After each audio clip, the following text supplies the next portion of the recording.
Indigo की flight में cabin crew के साथ कथित तौर पर अब्यूजिंग और मिसबिहेव करने के मामले में महिला के खिलाफ केस दर्ज। वाराणसी से मुंबई आ रही इंडिगो फ्लाइट 5292 में एक महिला पैसेंजर के खिलाफ कैबिन क्रू से कथित तौर पर अब्यूजिंग और मिसबिहेवियर करने के केस दर्ज हुआ है।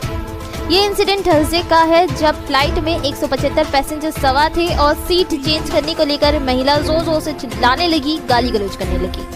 महिला के अब्यूजिव बिहेवियर से दूसरे पैसेंजर को भी परेशानी हुई। इसके बाद कैबिन क्रू मेंबर्स ने महिला के खिलाफ कंप्लेंट दर्ज करवाई। सहार पुलिस स्टेशन में एपीसी और एयरक्राफ्ट रूल्स के तहत महिला के खिलाफ केस दर्ज किया गया है। अब इस मामले की कानूनी कार्रवाई की जा रही है।